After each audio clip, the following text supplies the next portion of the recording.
안녕하세요. 새날 허락하신 하나님을 찬양합니다. 다 같이 우리 기도드리겠습니다. 은혜로우시고 자비하신 아버지 하나님 감사합니다. 이 아침도 변함없이 깨어있어 하나님의 말씀으로 하루를 열어가기를 원하여 말씀을 기다립니다. 하나님, 오늘도 신령한 하늘의 만나로 우리의 굶주린 영혼을 풍성케 하시고 하나님 이 말씀에 의지하여 오늘도 승리하는 은혜한 날 되어지기를 기도하오며 살아계신 우리 주 예수님 이름으로 기도하옵나이다. 아멘.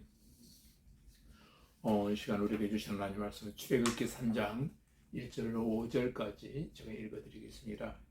모세가 그의 장인 미디안 제사장 이드로의 양을 치더니 그 떼를 광야 서쪽으로 인도하여 하나님의 산 호렙에 이르매 여호와의 사자가 떨기나무 가운데로부터 나오는 불꽃 안에서 그에게 나타나시니라. 그가 보니 떨기나무에 불이 붙었으나 그 떨기나무가 사라지지 아니하는지라. 이에 모세가 이르되 내가 돌이켜 가서 이 큰 광경을 보리라. 떨기나무가 어찌하여 타지 아니하는고 하니 그때 여호와께서 그가 보려고 돌이켜 오는 것을 보신지라. 하나님이 떨기나무 가운데서 그를 불러 이르시되 모세야 모세야 하시매 그가 이르되 내가 여기 있나이다. 하나님이 이르시되 이리로 가까이 오지 말라. 내가 선 곳은 거룩한 땅이니 내 발의 신을 벗으라. 아멘. 네, 방금 읽어드린 본문 말씀을 중심으로 해서 모세의 소명이라고 하는 주제로 하나의 말씀을 나누려고 합니다. 이 말은 기독교적으로 우리가 사용할 때 하나님의 부르심이라고 하는 의미를 가지고 있습니다. 그러니까 모세의 소명이라고 하는 말의 의미는 하나님이 부르신 모세라고 하는 말이 되기도 합니다. 그런데 하나님께서 누군가를 부르실 때에는 사명을 맡기기 위해서 부르신다는 사실을 여러분 꼭 기억하십시오. 1장 2장에서 우리는 드디어 이스라엘 구원의 때가 도래하였음과 그 역사를 위해 하나님께서 모세라는 일꾼을 준비하였음을 살펴보았습니다. 그리고 본장에서는 그러한 역사를 위한 준비 단계로서 하나님께서 모세에게 초자연적으로 현현하셔서 소명을 주시는 부분이 기록되어져 있습니다. 그리고 그에게 이스라엘 구원을 위한 하나님의 지시와 계획을 밝혀주시고 있는 장면을 우리가 보게 되어집니다. 모세는 한때 애굽의 왕궁에서 왕자의 교육을 받고 자랐던 사람이지만 미디안 제사장 이드로의 양을 치는 양치기로 보낸 생활이 벌써 40년이 되었습니다. 이제 80 먹은 노인으로 광야 생활로 지칠만도 하고 주름살도 깊어졌을 텐데 그런 모세에게 어느 날 하나님께서 나타나셔서 그를 만나주시고 소명을 주셨습니다. 사실 하나님께서 모세를 부르실 때 한 45세쯤 모세에게 나타나시면 얼마나 더 일을 잘하겠습니까? 그러나 힘이 있을 때 풍성하게 부자로 있을 때 하나님의 일을 더 잘할 것이라는 생각은 우리 생각일 뿐입니다. 가끔 우리는 내가 10년만 더 젊었으면 얼마나 더 하나님의 일을 잘할까 하고 생각할 때가 가끔 있습니다. 그러나 그렇지 않습니다. 여러분, 나이가 조금 많아도 믿음만 있으면 지금도 늦지 않았습니다. 모세는 40년 동안 결코 포기하지 않았고 결국 하나님은 그에게 나타나셨습니다. 하나님께서는 광야의 떨기나무 불꽃 가운데서 모세에게 나타나셨습니다. 2절 말씀해 보니까 그가 보니 떨기나무에 불이 붙었으나 사라지지 아니하는지라. 원래 사막의 가시나무는 불만 되면 다 타버립니다. 그런데 신기한 것은 그 가시나무 떨기에 불이 붙었으나 타지 않았다는 사실입니다. 여러분, 불이 붙었는데 타지 않았다는 것은 전적인 하나님의 은혜와 하나님의 임재와 능력으로만 가능한 줄로 믿습니다. 모든 불은 우리를 삼키려고 하는데 여호와께서 우리를 절대 타지 않도록 은혜 베푸시겠다고 한 말씀이기도 합니다. 절대 보호라고 하는 것은 세상에 없습니다. 그러나 하나님만이 우리 인생의 절대 보호자가 되시는 줄로 믿습니다. 모세도 이스라엘 백성들도 하나님의 은혜가 아니면 벌써 타버렸을 존재들인 것입니다.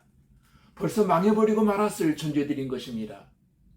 가시딸기나무는 그렇게 가치가 있는 것도 아니고 보잘것없는 나무일 뿐입니다. 모세는 사람을 죽일 때만 해도 자기가 대단한 존재라고 생각했습니다마는 그러나 그도 연약한 가시딸기 나무에 불과했다는 사실을 알게 됩니다. 그러나 하나님의 은혜와 능력과 기적으로 그 가시딸기 나무에 불이 붙었으나 타지 않고 있는 것입니다. 하나님의 은혜로 지금 모세가 죽지 않고 있는 것입니다. 오직 하나님의 은혜로 모세도 이스라엘 백성도 그 강렬한 불에 타지도 않고 망하지도 않게 되었다는 말씀인 것입니다. 하나님의 은혜가 임할 때에만이 저와 여러분도 불이 붙었으나 타지 아니하고, 가정도 망하지 아니하고, 이 나라와 이 민족도 망하지 아니하고 하나님이 보호해 주실 줄로 믿습니다. 그러므로 성도는 어렵고 힘든 광야에서 기도를 멈추지 말아야 할 것입니다. 오히려 우리 인생의 광야는 우리로 하여금 기도를 멈추지 않게 하고 내 인생의 터닝포인트를 만들게 되어진다는 사실입니다. 오늘 5절 말씀에 보면 하나님께서는 모세가 선 곳이 거룩한 곳이라고 말씀하십니다. 그러므로 살아가면서 중요한 것은 내가 어떤 거룩한 곳을 찾는 것이 아닙니다. 진짜 중요한 것은 내가 있는 곳을 거룩한 곳인 줄로 알고 그곳에서 신을 벗는 태도가 중요합니다. 하나님께서는 모세에게 내 발에서 신을 벗으라고 말씀하십니다.